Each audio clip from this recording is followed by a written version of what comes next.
Adama sual verirlər ki, tövhid nədir? Deyir, hər şey Allahdandır. Yox. Kəlmənin mənası uyğun gəlmir. Məsələn, deyir ki, kimsə səndən nəsə istəsə, sən onu ona ver. Çünki Allah sənə verib ki, onu vermək üçün. Bir şey versə, tövhidə aidiyyatı var o məsələlərin. Nə uzaqdan, nə yaxından tövhidə aidiyyatı yoxdur. Tövhid təkləşdirmək deməkdir. La ilahə illallah kəlməsində söhbət gedir təkləşdirməkdən, söhbət gedmir verməkdən, almaqdan. Söhbət gedir o da təkləşdirməkdən. Kəlimət-i təvhid deyəndə tövhid kəlməsi, la ilahə illallah nəzərdə tutulur. Orada başqa məna nəzərdə tutulmur.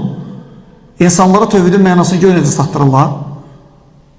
İmam Hüseyin deyir, Kərbəlada tövhidi göstərdi, ümmətə ki, tövhid belə yaşanılır. Necə göstərdi?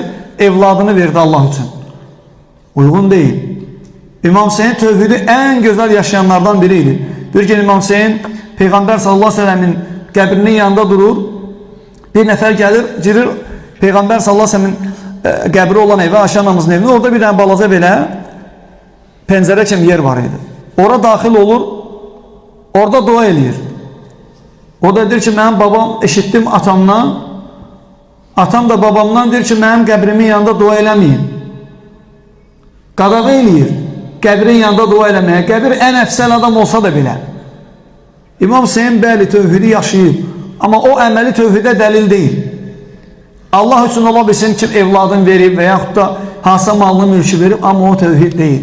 Tövhid ibadətlərdə Allahı təkləşdirmək, gizlin, aşkar, böyük, kiçik, bütün ibadətlərdə Allahı təkləşdirib ona heç bir şey şərik qoşmamaq.